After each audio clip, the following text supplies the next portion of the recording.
el domingo, parece mentira, ¿no?, que uno esté hablando y al mismo tiempo esté pensando, ¿no? Pero mientras compartía la palabra el domingo, les miraba a todos ustedes lo quieto, lo atentos que estaban, y hubo un momento en el que pensé, y se lo digo con toda sinceridad, no estaré dándoles demasiados datos, demasiada información, demasiadas cosas, ¿no? Porque me han escrito muchas personas y me han dicho, mira, el mensaje del domingo yo tengo que escucharlo por lo menos 2 o 3 veces. Porque fueron tantas cosas, tanta información, tantos datos, tantos detalles, que para mí, me decían las personas que me escribieron, es imposible el poder retener todo eso que estabas compartiendo. Pero independientemente del material y de lo que yo les dije, yo no sé si el domingo se captó, se entendió bien lo que yo intenté decir. Yo, una de las cosas que quería dejar bien claro es que Nehemías fue el instrumento que el Señor utilizó para restaurar fundamentalmente la parte, digamos, material del pueblo, ¿no? Las murallas, sobre todo. Esas murallas que iban a proteger a Jerusalén de enemigos, y esas murallas que iban a servir durante siglos para que los habitantes de Jerusalén se sintieran seguros. Pero aparte de eso, que es un dato histórico y que todavía se puede ver y sacar fotografías del muro, de los restos del muro de Nehemías, todavía que existe en Jerusalén, una de las cosas que yo quería es que captáramos la idea de que yo creo que en el libro de Nehemías no solamente se hace un énfasis sobre la reconstrucción de los muros, de las murallas de piedra, al fin y al cabo, sino de la restauración espiritual del pueblo, de la limpieza interior, del volver a la palabra, de volver al Señor, de desprenderse de todas aquellas personas y cosas que iban a volver a producir el mismo problema por el cual Jerusalén ya había sido destruida. Todos sabemos que Jerusalén fue destruida, el profeta Jeremías fue muy claro en esto, y a mí me gustaría en esta noche, una de las metas que tengo con este estudio que les voy a compartir en esta noche, es que ustedes sepan los acontecimientos de los cuales vamos a hablar, situarlos en el tiempo. Sabemos que la Biblia no está en orden cronológico, ¿vale? Por ejemplo, si la Biblia se hubiera puesto en orden cronológico, es decir, por la antigüedad de los libros o de los acontecimientos, el primer libro en la lista no sería el Génesis, sino sería, por ejemplo, el libro de Job. Porque Job es un personaje que vivió antes del patriarca Abraham, antes de Moisés, antes de Jacob, antes de Isaac. Pero el libro de Job, como bien saben ustedes, no está en el primero en la lista de los libros de la Biblia, sino el libro del Génesis. Y el último libro del Antiguo Testamento en nuestras Biblias es el libro del profeta Malaquías. Pero si tuviéramos que poner el Antiguo Testamento en orden, repito, pondríamos el libro de Job el primero y el libro de Nehemías el último. Porque después de Nehemías, de lo que se nos relata en el libro de Nehemías, ya no hay más historia. Es decir, Nehemías, lo que ocurre en la época de Nehemías, la restauración del templo, de la ciudad, de las murallas, después de eso ya no hay nada más que contar. Se para la historia y se produce un vacío, un silencio de 400 años. Y no es que en esos 400 años no ocurrieran cosas, por favor, claro que ocurrieron muchas cosas. Una de las grandes cosas que ocurrió en ese período de 400 años entre el Antiguo y el Nuevo Testamento fue, por ejemplo, el levantamiento y la caída del imperio de los griegos, que la Biblia no habla nada de ellos, lo cual no significa que no existieran, ni muchísimo menos.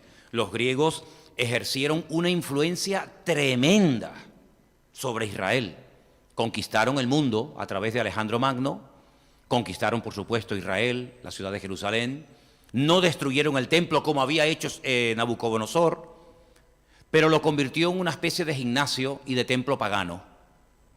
La estrategia fue diferente. La influencia de los griegos en la cultura fue enorme, hasta el punto que el Nuevo Testamento se escribió en la lengua de los griegos, ¿verdad? No tenemos en nuestras Biblias primera y segunda de Macabeos, pero en algunas Biblias sí aparecen la historia de estos muchachos, de estos jóvenes judíos que se jugaron la vida y pelearon contra los griegos para volver a consagrar el templo para el culto al Señor. Es decir, el que la Biblia no hable de esos 400 años entre el Antiguo y el Nuevo Testamento no significa de que no ocurrieron cosas interesantes. Interesantes no, interesantísimas. Los famosos seleucidas, los macabeos, los asmoneos, todas esas historias tremendas, interesantes, no están contadas en la Biblia, pero forman parte de la historia secular, ¿vale? Ahora, una de las cosas que quiero hacer, como acabo de decir en esta noche, es que ustedes sepan qué fue primero, qué fue después, qué fue antes. Vamos a ir en orden. El profeta Jeremías fue el que profetizó desde dentro de Jerusalén, él vivía en Jerusalén, durante 40 largos años, que la ciudad iba a ser atacada e iba a ser destruida. No le creyeron, nadie se arrepintió, nadie cambió interiormente, sino que creían que como tenían el templo del Señor en Jerusalén, el enemigo nunca iba a poder entrar en la ciudad y destruirla. Pues se equivocaron. Se equivocaron totalmente. Jerusalén fue destruida desde los cimientos. Las murallas fueron derrumbadas. El templo fue quemado. Las puertas, lógicamente, también. Y miles de personas perdieron la vida. Miles. Y miles de personas fueron llevadas cautivas a Babilonia, no como esclavos, no eran esclavos, pero sí como cautivos. El famoso Salmo 137. ¿Quién no conoce el Salmo 137? ¿Se acuerdan? Cuando dicen que los que nos habían llevado cautivos nos pedían que cantáramos algunos de los cánticos que cantábamos en Sión. Sión es Jerusalén. Y ellos decían, hemos colgado nuestras arpas en los sauces, y decían, ¿cómo cantaremos? ¿Cómo cantaremos a nuestro Dios en tierra de extraños? Y tenían esa nostalgia, ¿no? Esa pena, ese dolor, esa herida abierta por la ciudad de Jerusalén que había sido destruida, y decían, Jerusalén, si me olvidare de ti, que pierda mi diestra su destreza y mi lengua se pega a mi paladar. Salmo 137 es precioso, ¿no? Y durante 70 años no pudieron volver. Vamos a leer algunos versículos en esta tarde del libro del profeta Jeremías, donde vamos a ver que aparte de profetizar la destrucción de la ciudad, hay una palabra, una promesa preciosa que yo quiero que la leamos en esta tarde. Y vamos a ir concretamente al libro de Jeremías. He tomado muchísimos apuntes y los tengo aquí para compartirlos con ustedes. Vamos a ver hasta dónde llegamos. Vamos a ir a Jeremías 25 y después iremos a Jeremías 29. Jeremías 25, 11 y 12, preste atención, son palabras del profeta Jeremías antes de la destrucción del templo y de Jerusalén. Toda esta tierra, dice el Señor a través de la boca del profeta Jeremías, toda esta tierra será puesta en ruinas y en espanto, y servirán estas naciones al rey de Babilonia, tome nota de este dato, 70 años. 70 años. Versículo 12.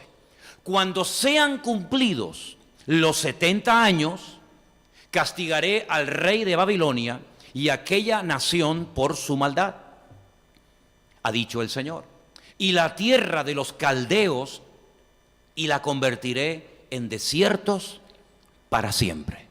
Es decir, se profetiza una destrucción, se profetiza la destrucción de Jerusalén, de las murallas, del templo, etc.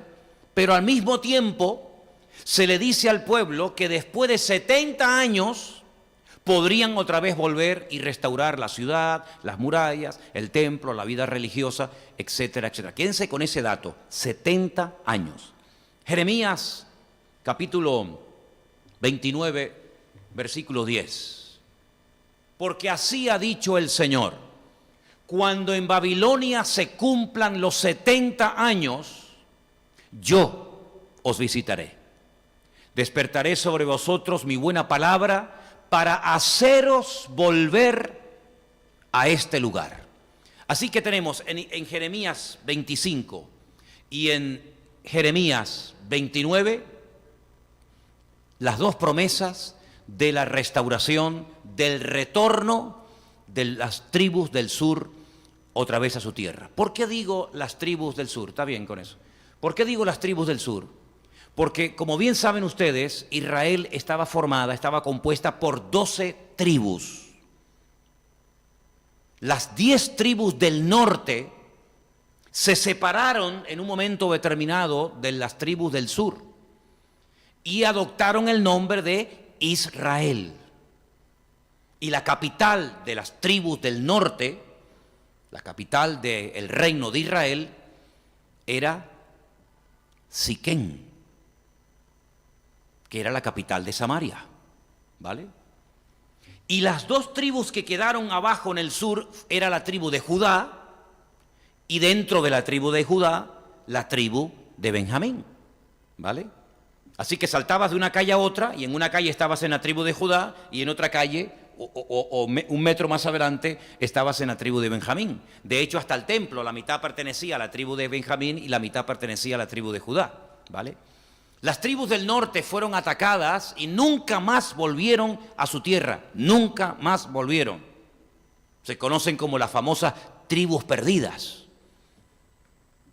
Solamente lograron volver después de 70 años a su tierra, a su país, las tribus del sur, que se llamaba Judá. ¿De acuerdo?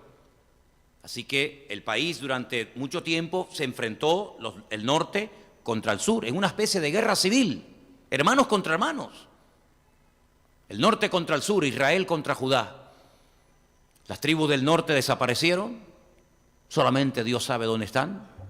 Aparecerán en los últimos tiempos, dice la Biblia.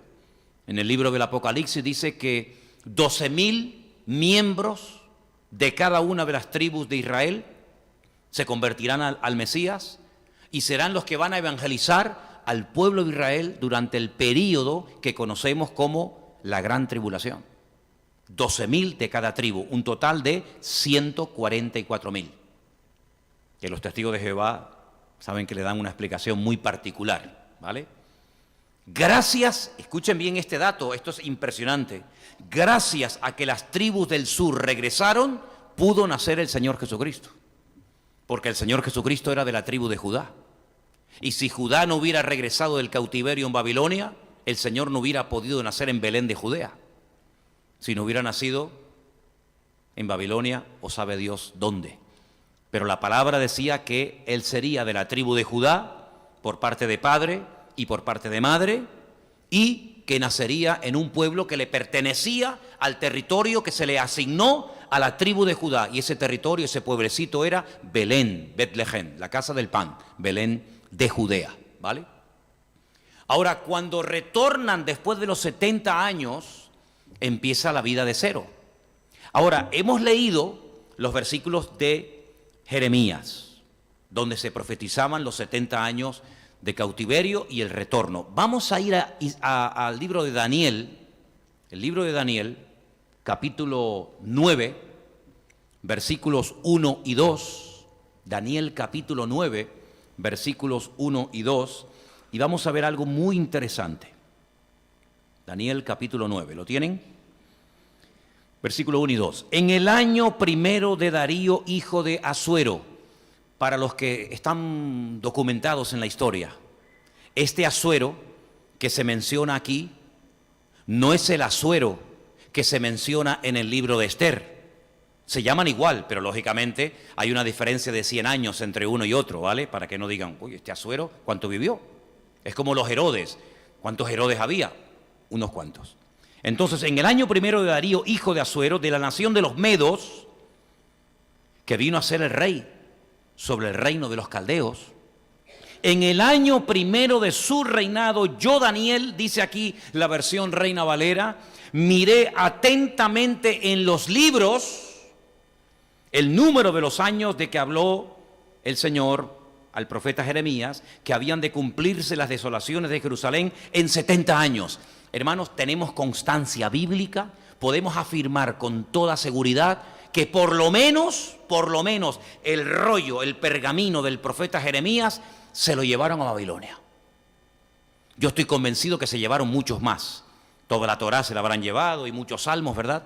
Pero por lo menos tenemos constancia bíblica de que el pergamino o los pergaminos, las profecías del profeta Jeremías, se las llevaron a Babilonia, porque hemos leído en esta noche que Daniel, estando en Babilonia, él fue llevado cautivo, ¿se acuerdan?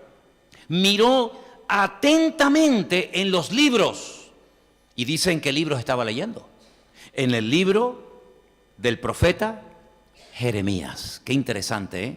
Y saben que lo que hemos leído nosotros esta noche, esos dos versículos de Jeremías 25 y de Jeremías 29, son los mismos versículos que nuestro hermano Daniel leyó en Babilonia.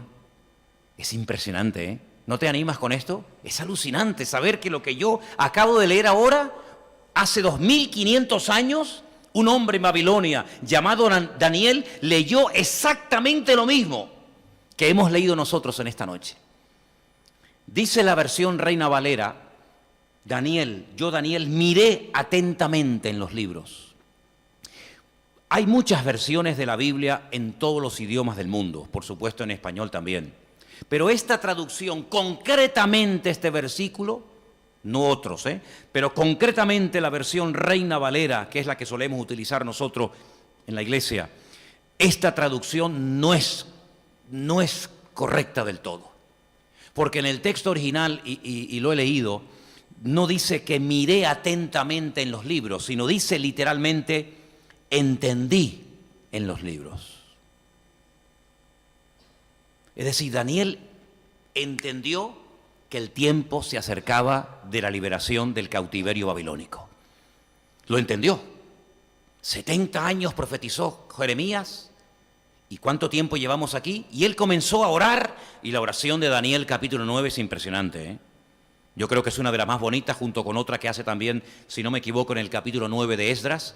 Son dos oraciones impresionantes. Mira, si alguien dice, me gustaría aprender a orar, léete Daniel capítulo 9. Son oraciones que usan unas frases, unos adjetivos, una forma de dirigirse a Dios realmente espectacular. Yo la he leído porque, como yo no sabía orar, y me decían, si quieres aprender a orar, léete los salmos y léete las oraciones de Daniel y de Esdras. Y la verdad es que nos haría un gran favor. Pero a lo que voy, Daniel comete un error. No es una crítica contra Daniel, pero es la pura realidad. Daniel se equivoca a la hora de calcular el tiempo. Porque Daniel comienza a sumar o a contar desde que Jerusalén es atacada por el rey Nabucodonosor. Y cuando Nabucodonosor, rey de Babilonia, ataca Jerusalén, no destruye el templo en ese momento, sino 18 años más tarde. Y esa es la diferencia que hay entre la preocupación de Daniel, creyendo que ya se iban el año que viene o en un par de años de Babilonia, y todavía faltaban 18 largos años. Porque, repito, él empieza a contar desde que Jerusalén es atacada, cuando él seguramente fue llevado cautivo a Babilonia, y no comienza a contar el tiempo hacia atrás desde que fue destruido el templo de Jerusalén. Es decir, que desde que Nabucodonosor ataca Jerusalén hasta que destruye el templo, pasan 18 años, ¿vale? No fue algo inmediato. Pero bueno, dejando a un lado este pequeño detalle, hemos visto las profecías de Jeremías, hemos visto ahora un versículo de cómo Daniel coge al profeta Jeremías y se pone a leer. Fíjate, en el cautiverio se consuela y se anima leyendo la palabra, como nosotros hoy en día, exactamente igual. No importa la situación por la que estemos pasando, el consuelo, el ánimo, el aliento que nos proporciona leer las Sagradas Escrituras no ha cambiado. Amén, hermanos. Da igual si es Daniel, Jeremías o quien sea, nosotros también, como Daniel, nos acercamos a la palabra, la escudriñamos, la aprendemos, la estudiamos, porque a través de ella el Señor nos proporciona información detallada y específica acerca de los acontecimientos. El capítulo 9 es muy largo, pero vamos a saltar un poquito hacia adelante. Vamos a ir concretamente, estamos en Daniel, el capítulo 9, vamos al versículo 23, por favor. Daniel 9, 23. Esta es una de las profecías para mí más hermosas de toda la Biblia. Intentaré, vamos a ver hasta dónde lo puedo explicar esta noche para que ustedes la entiendan perfectamente. porque es la profecía más amplia, más completa y más directa acerca de la primera venida de nuestro Señor Jesucristo, del Mesías.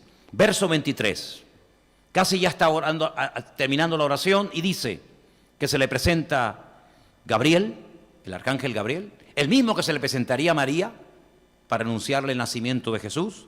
Dice, al principio de tus ruegos fue dada la orden, y yo he venido para enseñártela. Estamos viendo a Gabriel hablando con Daniel. Porque tú eres muy amado. Entiende pues la orden y entiende la visión.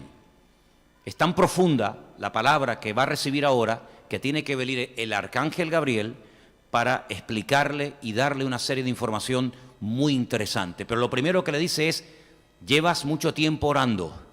Quiero que sepas que desde el primer momento, desde el minuto 1 que te dispusiste a orar, tu oración ya ha sido oída. Qué bonito, ¿no? ¿Eso solamente se lo dice el Señor a Daniel o nos lo dice a todos nosotros? Yo estoy convencido de que el Dios de Daniel es el nuestro. Y desde el primer momento que te pusiste a orar por ese hijo, por ese marido, por esa situación, ya el Señor lo oyó. No significa de que te va a responder inmediatamente, porque también le explica por qué tardó, ¿verdad? Porque hubo una guerra, etcétera, etcétera, espiritual. Pero la promesa es esta. Hermano, desde el primer momento que nos ponemos a orar al Señor, el Señor nos oye. No es que tenemos que pedir y pedir y pedir, a ver si le logro ablandar el corazón, a ver si me oye. No, tranquilo. Mira, es más, antes de que abramos la boca, ya el Señor sabe hasta la palabra que vamos a decir. Es tremendo, ¿no? Dice, y además dice, eres muy amado, pero es que yo creo que yo también soy muy amado por el Señor.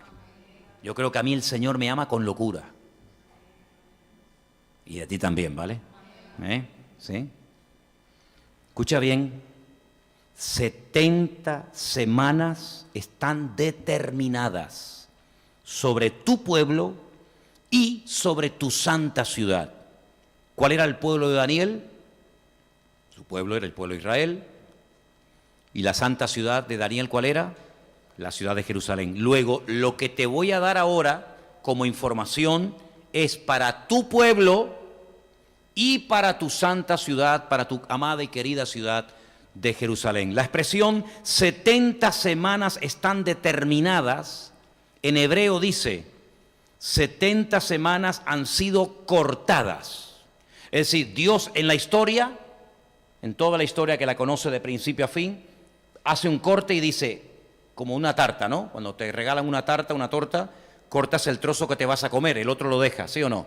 El Señor es así y pega un corte y separa este trozo de la historia y le dice a Daniel, esto solamente es para ti, para tu pueblo y para tu ciudad. El otro trozo de la tarta no es para ti, el otro es para los gentiles o para las demás naciones. Pero este trozo de la historia que yo corto, yo lo corto y te lo muestro únicamente a ti para que lo escribas y para que a lo largo de la historia se sepa que hay un periodo de la historia que son 70 semanas, como estáis viendo ahí en el verso 24, que son para tu pueblo y para tu santa ciudad. Esto no es para toda Europa, esto no es para todos los creyentes de todos los tiempos, esto es para tu pueblo y para tu ciudad, ¿vale?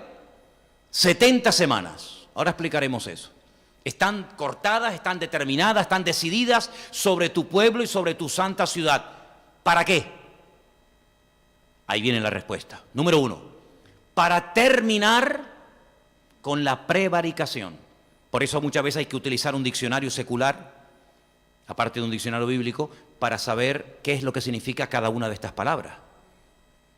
Porque en esas 70 semanas se va a terminar la prevaricación, se va a poner fin al pecado, se va a expiar la iniquidad, se va a traer la justicia perdurable, se va a sellar la visión y la profecía y ungir al santo de los santos.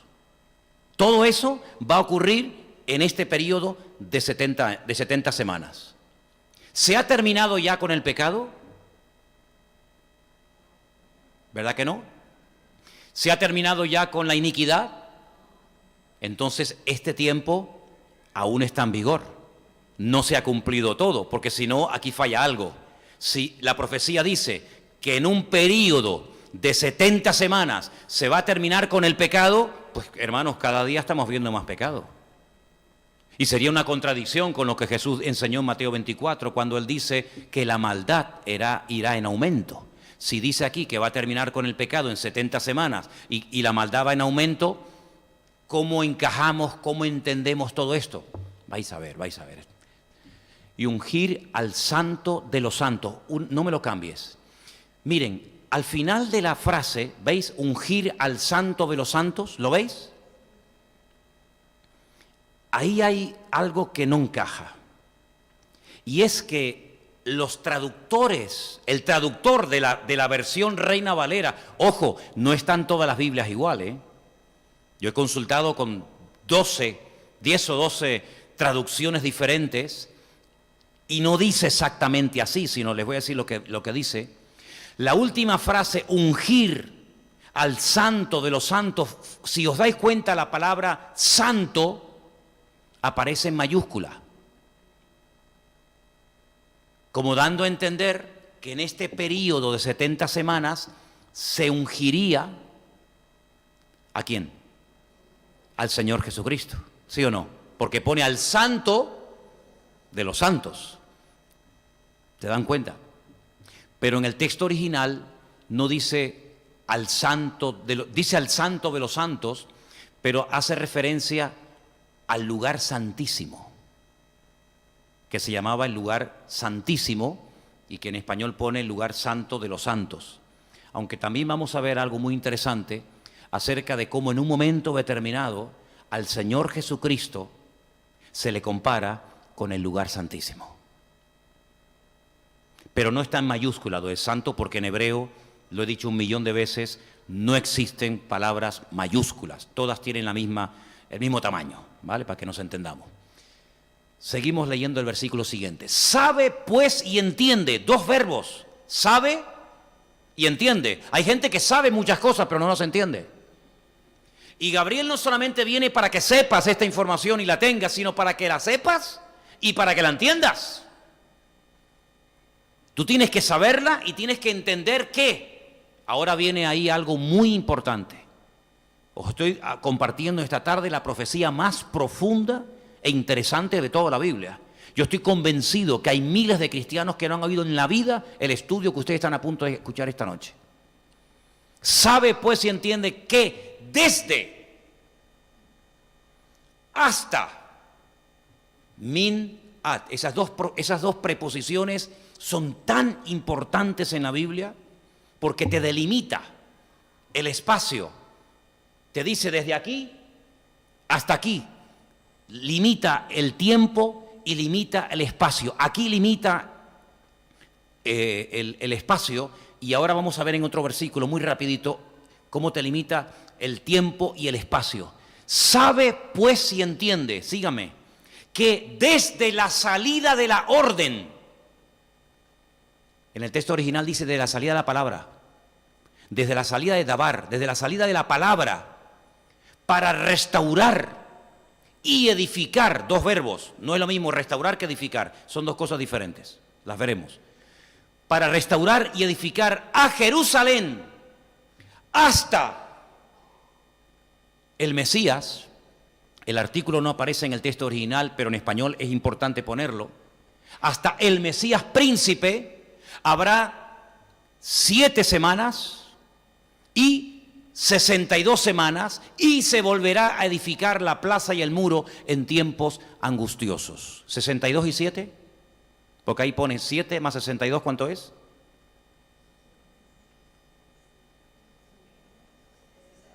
69. Vuelvo a repetir el versículo.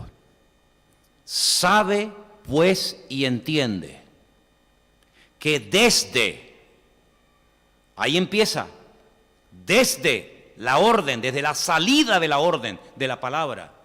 Cada vez que Dios hablaba, ¿no ven en Génesis 1? Y dijo Dios, sea la luz, ¿y qué pasó? Fue la luz. Cuando Dios da una orden, no hay nada que detenga la orden de Dios. En el momento en el que Dios diga, ya es el momento de salir, desde la salida de la orden para restaurar y edificar a Jerusalén hasta el Mesías príncipe, ¿este quién es? Claro, los judíos lógicamente no interpretan esto como el Mesías nuestro, sino como el príncipe de Persia, pero se equivocan rotundamente, con todo mi respeto. Hasta el Mesías príncipe habrá 7 semanas y 62 semanas y se volverá a edificar la plaza y el muro en tiempos angustiosos. Les voy a leer un versículo, no te lo di, pero no te preocupes, Johnny. Escuchen este versículo que les va a ayudar mucho para entender estas dos preposiciones de vital importancia en la Biblia, desde hasta, desde hasta. Les leo el versículo y después les digo dónde está. Os he entregado, como lo había dicho a Moisés, todo lugar que pisare la planta de vuestro pie, desde el desierto y el Líbano hasta el río Éufrates. Es decir, desde el desierto hasta el río Éufrates, todo esto será vuestro territorio. Con esas dos preposiciones, min, ad o desde, hasta, marca el territorio, el marco en el cual se va a poder mover con toda libertad y conquistar con autoridad Israel. No te salgas de ese desde hasta, porque no te daré ningún lugar que yo no te haya prometido entregar. Así que en Josué vemos cómo con las dos preposiciones que les acabo de mencionar, desde hasta, le indica a Josué dónde tienes que hacer la guerra y al mismo tiempo indirectamente dónde no tienes que hacer la guerra. No te vayas a conquistar Europa porque no vais a ganar la guerra. No te vayas a hacer la guerra a Sudamérica porque no te voy a entregar ni un centímetro de tierra. Pero desde el desierto y el Líbano hasta el río Éufrates, ataca, haz lo que quieras, porque esa tierra es tuya y la tienes que conquistar. Y esas mismas preposiciones las vuelve a utilizar Dios a través de Gabriel para decirle a Daniel, Daniel, escucha bien, estate atento a lo que te voy a decir, entiéndelo. Estás leyendo el libro del profeta Jeremías. Has entendido que ustedes van a estar aquí solo 70 años, ni un día más, ni un día menos, ¿vale? Desde el momento en el que ustedes salgan de aquí, desde el momento en el que el rey, en este caso Artajerjes, uno de ellos, les dé el permiso, les dé la orden, que no está hablando por sí mismo, sino porque Dios le está diciendo que lo diga, porque si no sería imposible. Desde ese momento hasta que entre el Mesías príncipe pasarán 69 semanas. Pero claro, tú ahora dices, vamos a ver, 69 semanas, ¿cuántos días son?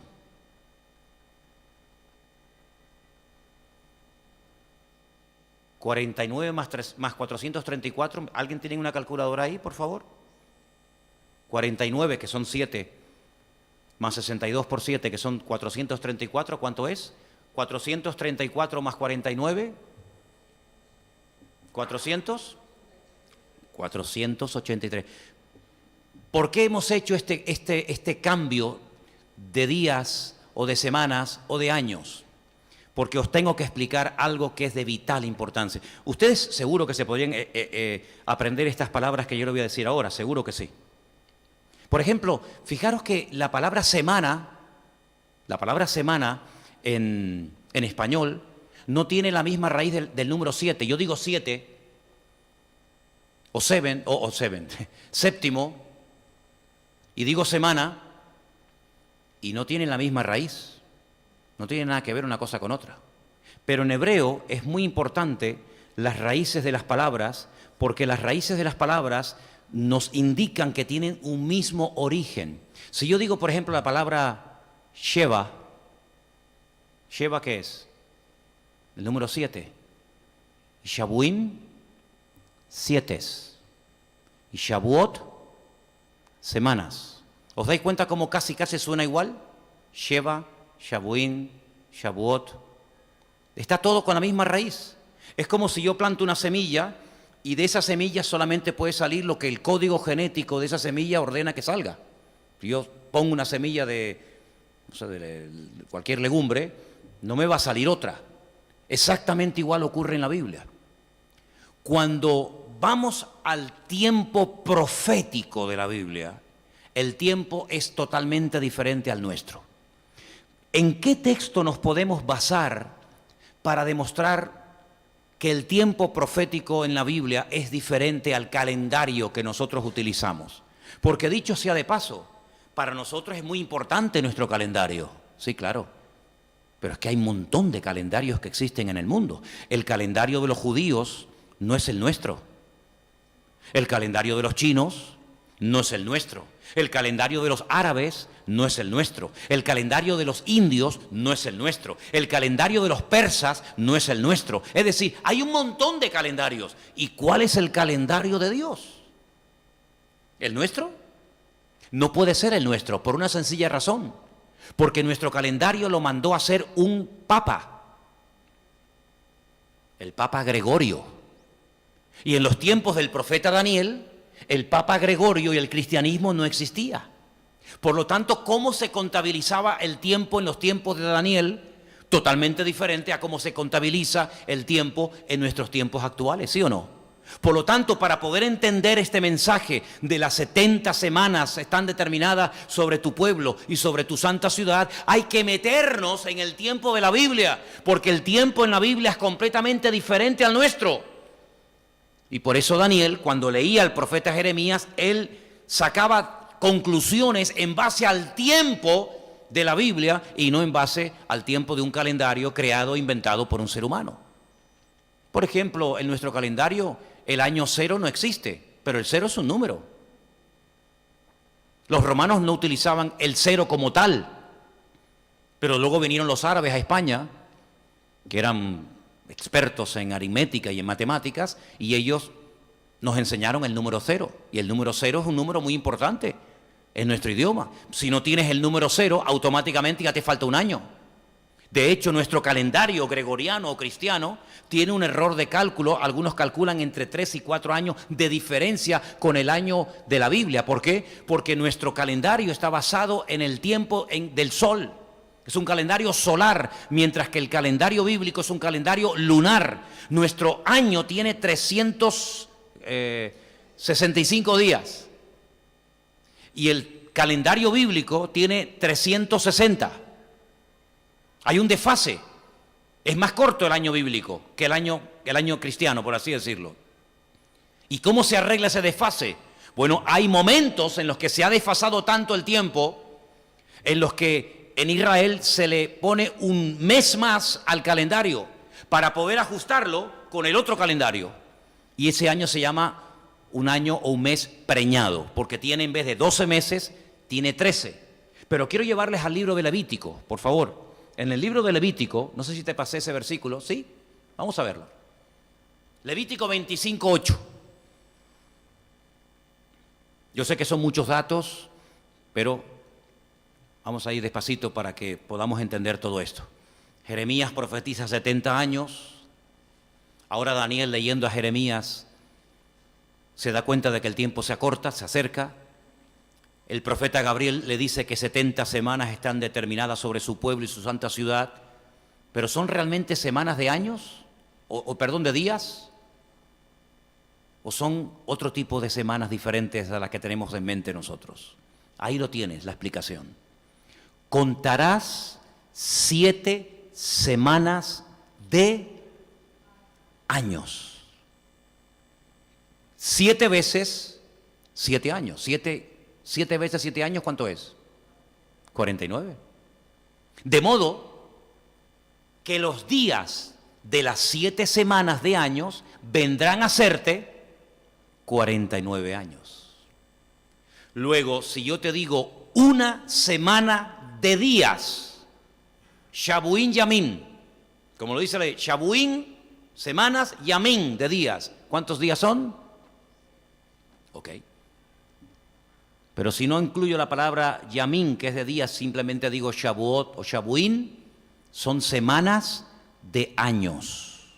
Entonces, leyendo el mismo versículo de otra manera, lo leeríamos así. Volvamos a Daniel, capítulo 9, versículo 24. Dice aquí, 70 semanas están cortadas, están determinadas, escogidas para tu pueblo y para tu santa ciudad. Si lo leyéramos traduciéndolo a años, leeríamos 490 años están determinados para tu pueblo y para tu santa ciudad. ¿A qué lo entendemos ahora mucho mejor? Entonces no son 490 días, porque no pasaron, como bien saben ustedes, 490 días desde que salen de Babilonia del cautiverio y regresan a Jerusalén hasta que el Señor Jesucristo entra triunfalmente en Jerusalén. No, pasaron mucho más. Pasaron concretamente 483. Y tú dices, pero si son 490 nos faltan 7. ¿Dónde están? Durante años, les confieso, durante años, este pasaje me volvía loco. Porque decía 7 semanas y 62, total 69, pero al principio me habla de 70. Si lo traduzco en años, son 483, me faltan 7. Y era una cosa que yo digo, Señor, pero no lo entiendo. Bueno, gracias al Señor, yo creo que cuando se le pide al Señor entendimiento y sabiduría, yo creo que el Señor la da. Y además no es nada para honra para uno, ni mucho menos, porque la Biblia dice que si alguno tiene falta de sabiduría, y yo he tenido falta de sabiduría en multitud de ocasiones, ¿qué hago? Pues te aguantas, no. Pídela, y el Señor se la dará abundantemente. Y yo creo que a mí en la palabra el Señor me ha dado sabiduría. Para la gloria de Dios lo digo. Y lo digo para la gloria de Dios porque no es mía, sino que Él me la dio. Y ahora mira lo que dice, seguimos leyendo. Versículo 26. Después de las 62 semanas, se le quitará la vida al Mesías. Hermano, hay que ser ciego espiritualmente para leer esto y no entenderlo. Y saben que yo he tenido la Biblia abierta por ese versículo. Le he dicho a un rabino que lo lea y me dice, esto es muy difícil de entender. Es terrible, ¿eh? Es impresionante, tremendo. Después de las 62 semanas se le quitará la vida al Mesías. Dice, mas no por sí. Es decir, Él mismo no se la va a quitar. Y el pueblo de un príncipe que ha de venir destruirá la ciudad y el santuario. Pero si ya está destruida. ¿Me explico? Ya la ciudad de Jerusalén está destruida, no existe. Por eso Daniel está en Babilonia hecho polvo, orando, diciendo, Señor, sácanos de aquí para volver a nuestro país y restaurar el santuario, el templo, las murallas, la ciudad. Aún no ha sido reconstruida y dice, vendrá un príncipe que destruirá la ciudad y el santuario. Otra vez. Aún no la han reconstruido y ya le está profetizando que se la van a reventar otra vez. ¿Qué te parece? Y él orando para volver y reconstruir el santuario y el templo. Y el Señor le dice, sí, pues va a venir un príncipe que la va a destruir otra vez. Va a destruir la ciudad y el santuario. Y su fin será ¿cómo? Dice, ahí no se entiende mucho, parece que va a venir como un diluvio, ¿no? Pero el texto original dice, será ¿cómo? Como un diluvio, como una inundación, ¿verdad? Y hasta el fin de la guerra durarán las devastaciones. Y ahora viene la famosa semana que nos falta. Los famosos 7 años. Y por otra semana, por otros 7 años, siempre hay que multiplicar por 7, confirmará el pacto con muchos a la mitad de la semana. La mitad de 7 años, ¿cuánto es? 3 años y medio. ¿Se dan cuenta cuando ustedes leen en Apocalipsis 3 años y medio? Que es lo mismo 1260 días o 42 meses. Es lo mismo, es lo mismo.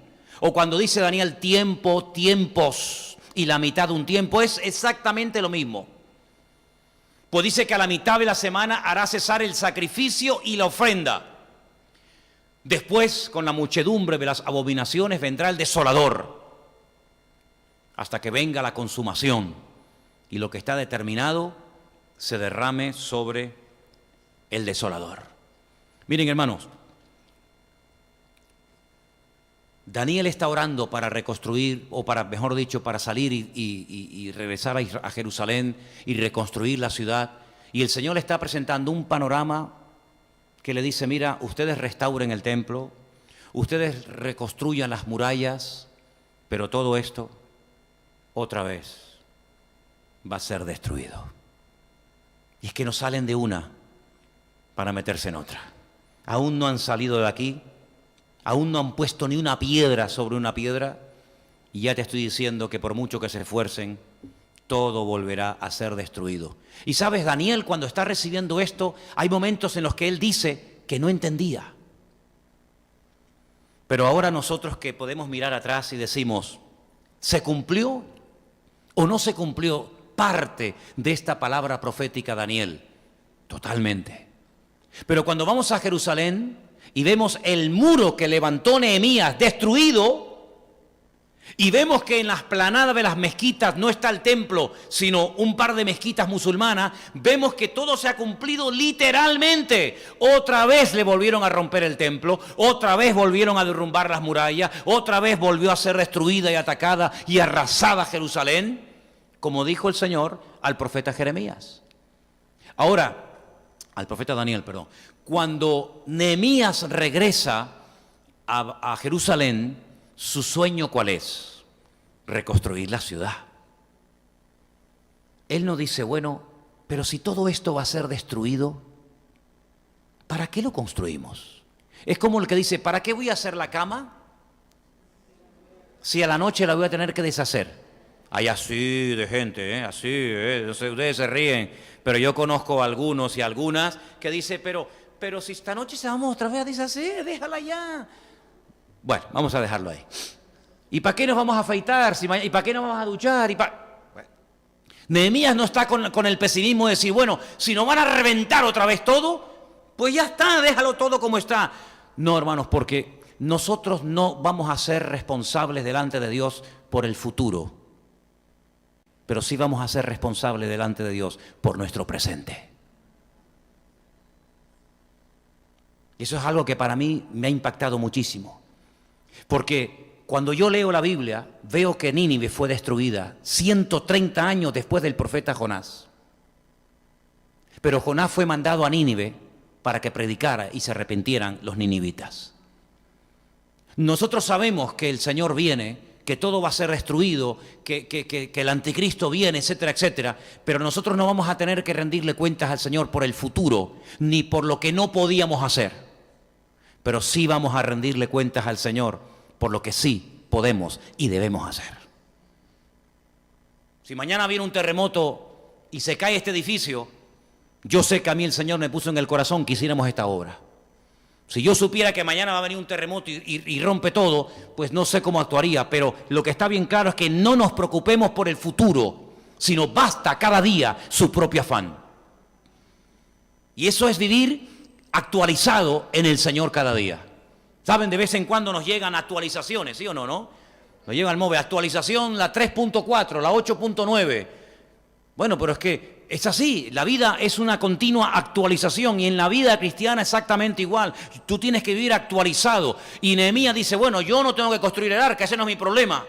Yo no tengo que construir el templo, eso no es mi problema, pero mi llamado es levantar un muro. Si mañana vienen otros y lo revientan, eso no es problema mío, pero nunca me podrá decir el Señor, tú no levantaste el muro cuando tenías que haberlo levantado. A ti no te preocupe lo que van a hacer los demás en el futuro, tú debes de preocuparte por lo que tienes que hacer hoy. ¿Cuántos dicen amén? Y si vivimos con esa filosofía o ese estilo de vida, pues vamos a disfrutar del minuto a minuto. Y vamos a sacarle jugo a todas y a cada una de las cosas.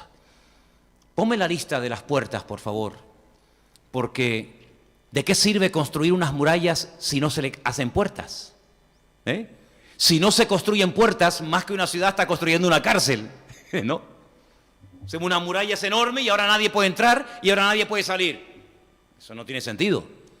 No, hay que hacerle puertas a la ciudad. Y mira tú por dónde, yo sé que esto lo sabéis, pero a mí personalmente me ha gustado mucho, que cuando voy al último libro de la Biblia, y la Biblia describe la santa ciudad de Jerusalén, tiene exactamente el mismo número de puertas que las puertas que le construyó Nehemías en su época. 12 puertas.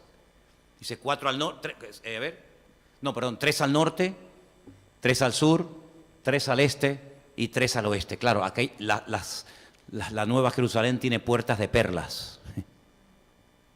Estas no eran de perlas. Pero me llama mucho la atención del nombre de las puertas. Ahora, quiero aclarar algo. Si usted se mete en internet y busca información sobre las 12 puertas de Jerusalén, va a escuchar cada tontería. Le quieren dar una aplicación a las puertas que es como rizar el rizo, es querer espiritualizar algo que no es tan aplicable como intentan decirlo. Pero yo solamente les voy a decir una cosa, voy a pararme en el significado de algunas, no de todas las puertas, ¿verdad?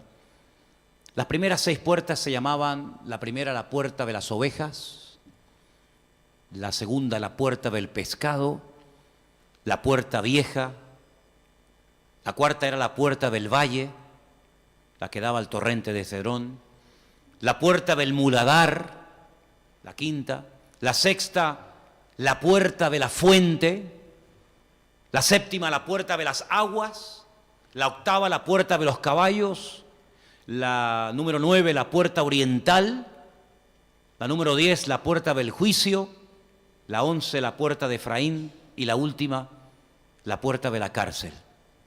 La primera puerta que hemos leído en esta noche, y todo esto está en el libro de Nehemías, no me estoy inventando nada. Todo esto lo pueden encontrar ustedes en Nehemías capítulo 3 y también en Nehemías 12:39, el nombre de todas las puertas. Por ejemplo, la puerta de las ovejas. Nehemías capítulo 3. Entonces se levantó el sumo sacerdote, que se llamaba Eliasif, que significa, tengo aquí su nombre, mi Dios restaura. Hizo honor a su nombre, Yo me llamo mi Dios restaura, pues vamos a restaurar, ¿no? Se levantó el sumo sacerdote con sus hermanos los sacerdotes y edificaron la puerta de las ovejas. Ellos arreglaron y levantaron sus puertas hasta la torre de Amea y edificaron hasta la torre de Ananeel. El primero que se levantó a reconstruir las puertas fue el sumo sacerdote. Esto a mí personalmente me llama mucho la atención, porque la Biblia habla de los que fueron a ayudar, de los que fueron a colaborar, y también, ojo, también la Biblia habla de los que no quisieron ir a ayudar y de los que no quisieron ir a colaborar. También lo dice la Biblia, Por ejemplo, dice los tecoitas. No los tecoitas, sino los ricos, la gente pudiente, la gente influyente de los tecoitas. Ellos no quisieron ir. Los tecoitas sí, pero los grandes no. Pero me llama la atención el nombre de esta puerta, porque le pusieron la puerta de las ovejas por una sencilla razón. Porque era la puerta más cerca del templo. Y era la puerta por la que entraban las ovejas para ser sacrificadas posteriormente en el altar del templo de Jerusalén. Eran puertas por las que se entraba, pero no se salía.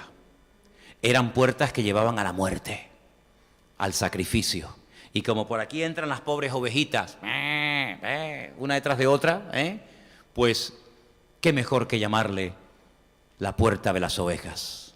¿Saben que he encontrado un versículo en el Evangelio según San Juan, capítulo 10, del 7 en adelante? Mira qué bonito lo que dice.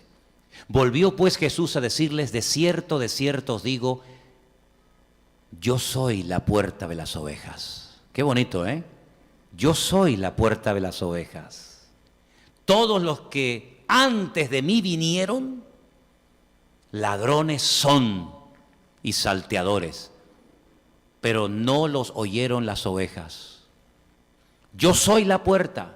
El que por mí entrare será salvo, entrará y saldrá y hallará pastos. Las ovejas entraban y ¿qué hallaban? La muerte, el altar del sacrificio. El Señor dijo: el que entre por mí, que soy la puerta de las ovejas, entrará y hallará pastos. No hallará muerte, sino hallará la vida. ¿Cuántos dicen amén? Por eso se llamaba la puerta de las ovejas. La puerta del pescado, ¿por qué se llamaba así? Pues porque por ahí entraba el pescado que venía del mar de Galilea. Como el pescado suele oler y es un olor así muy fuerte, pues para no impregnar y llenar toda la ciudad con olor a pescado, pues había una puerta por donde se le decía a los pescadores, oye, cuando vengan a vender el producto, el pescado, métanlo por la puerta del pescado, no me lo metan por otra puerta. Simplemente por eso. La puerta vieja, recordaba, fue la única puerta, digamos, que sobrevivió a la invasión de Nabucodonosor cuando la ciudad se llamaba Salem. Saben que Jerusalén tiene 70 nombres diferentes en la Biblia. Es la única ciudad del mundo que recibe 70 nombres diferentes que están en la Biblia. Y a la ciudad de Jerusalén se le llamó en su época, antes de que se le llamara Jerusalén, se le llamó Salem. ¿No había uno que era rey de Salem? ¿Quién era? El que en la Biblia, en Reina Valera, dice Melquisedec, el Melech Sedec, el rey de justicia. Vivía en Salem, vivía en la ciudad de Jerusalén. Y entonces esa puerta antigua recordaba el pasado de la ciudad. Qué bueno es recordar de dónde nos sacó el Señor, ¿verdad? Y quiero solamente detenerme en la puerta del muladar. Quiero darles unos datos, a ver qué les parecen a ustedes. A ver qué les parecen estos datos. Los tomé en este día y son los siguientes. Una persona de entre nosotros que viva un mínimo de 75 años, y aquí ya hay algunos que ya han pasado un poquito, una persona que viva 75 años producirá a lo largo de su vida más de 17 toneladas de basura. Es una pasada, ¿eh? Una familia de 4 miembros, una familia que tenga papá, mamá y 2 hijos, como el caso, caso de Anderson, por ejemplo, sí. No, es que estaba pensando que estaba otra vez embarazada. Producirá a lo largo de su vida 70 toneladas de basura. Una familia. Cada día se producen en el mundo 53 millones de toneladas de basura. Los gobiernos no saben qué hacer con tanta basura. ¿Se acuerdan ustedes el famoso Lazareto? Esta montaña que tenemos aquí, que hoy en día forma parte del parque marítimo. Eso es una montaña de basura. Ahí era donde se quemaba la basura, un estercolero. El problema con el plástico, no se sabe qué hacer con tanto plástico. Ahora están que si el reciclaje del vidrio, del cartón, del plástico, pero realmente la basura a nivel mundial es un problema tremendo. Producimos tanta basura que no se sabe qué hacer con ella. Bueno, pues en Jerusalén había una puerta que todavía existe. Las puertas de Jerusalén hoy en día no son 12, son 8 y no se llaman así. Pero hay una puerta en Jerusalén que se sigue llamando la puerta de la basura, del estiércol, la puerta del muladar, que era por donde se sacaba toda la basura de la ciudad. Los animales muertos, los excrementos, la basura, todo lo que sobraba se sacaba por la puerta del muladar y se lanzaba abajo a un valle donde se prendía fuego y ahí estaba continuamente ardiendo y ardiendo noche y día. De ahí viene la palabra infierno en hebreo, de ese valle donde se quemaba la basura, pues de ese viene. Y mira tú qué importante que hicieron una puerta específicamente para sacar la basura. Y nosotros, hermanos, ¿por dónde sale o por dónde entra la basura a nuestras vidas? ¿Por dónde entra la basura? Bueno, hay tantos medios por los que el diablo mete basura a nuestras casas, ¿verdad? Pero la Biblia nos enseña que tenemos que limpiarnos, que tenemos que desprendernos de todo eso que es un peso, un lastre, a la hora de correr con paciencia la carrera que tenemos por delante. Yo voy a parar hoy aquí. Tengo muchísimo más material, el domingo vamos a compartir más. Pero quiero que nos quedemos con esto en esta noche. Todo lo que vemos en lo natural, la restauración del templo, la restauración de las puertas, la restauración de las murallas, detrás de todo eso, yo quiero que captemos la parte espiritual. Esas puertas representan cosas, ¿verdad? Esas murallas nos protegían a los habitantes de Jerusalén. ¿Qué murallas son las que estamos poniendo alrededor de nuestras casas, de nuestros ojos? ¿Qué es lo que Dios ha hecho una lista? Seguramente entre todos la haríamos mucho más extensa, Pero ¿qué es lo que hoy Dios quiere restaurar en nosotros o en la iglesia? El domingo hablaremos de esto. ¿Qué cosas quiere restaurar el Señor hoy en día? ¿Y cómo las puede restaurar? ¿Y cuándo las puede restaurar? Lean por favor con paciencia si pueden el libro de Nehemías. Es un libro extraordinario. Daniel no vio la reconstrucción del templo. Daniel murió en Babilonia, muy mayor. Daniel no volvió nunca a su tierra. Daniel fue un hombre fiel al Señor, pero murió en el exilio, murió en Babilonia. Llegó a ser un hombre grande, un hombre muy usado por el Señor, pero él oraba por cosas que iban a suceder en el futuro que él nunca las vio cumplidas. Y qué privilegio tenemos nosotros de poder mirar atrás y ver que por aquellas cosas por las cuales oró fervientemente y ayunó durante semanas el profeta Daniel, nosotros hoy en día podemos verlas, escudriñarlas, estudiarlas, porque vemos que la palabra se cumplió al pie de la letra sin faltar absolutamente nada. Pidámosle al Señor que restaure todas y cada una de las áreas de nuestra vida. Que Él sea nuestro muro, como dice la Biblia, yo seré muro de fuego alrededor de nosotros. Vamos a orar en esta noche y el domingo, Dios mediante, con ayuda del Señor, seguiremos con este estudio acerca de la reconstrucción, de la restauración de la ciudad de Jerusalén, con sus puertas, su templo, sus murallas. Que el Señor siga restaurando nuestras vidas y que podamos ubicarnos en el tiempo de Dios, que podamos discernir en qué momento histórico nos encontramos, que podamos entender, no solamente saber, sino entender qué es lo que el Señor quiere hacer en nuestras vidas hoy en día. Hay tantas aplicaciones, que el Señor nos ayude a tenerlas en cuenta. Padre Celestial, muchas gracias por el privilegio que nos das de acercarnos a tu palabra. Palabra que contiene tanta riqueza, tanta información, tanta sabiduría. Te pedimos, Señor, que abras nuestros ojos para que podamos ver las maravillas de tu ley, para que podamos descubrir tu poder, tus planes, tus propósitos, tus objetivos, tu voluntad a través de las páginas de tu palabra. Gracias por este regalo precioso que nos has dado, que así como Daniel escudriñaba las Escrituras para saber cómo actuar, cómo orar y qué esperar, que también nosotros, la iglesia tuya hoy en día, pueda, a la luz de tu palabra, saber qué es lo que tú quieres hacer en nuestros tiempos.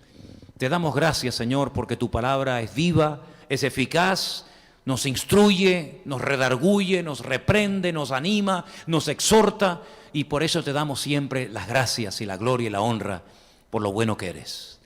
Ponemos este estudio y lo que vamos a hablar los próximos días en tus manos. Danos sabiduría, memoria y capacidad para retener todo esto.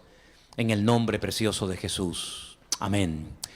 Y amén. Nos ponemos de pie, hermanos, en esta mañana.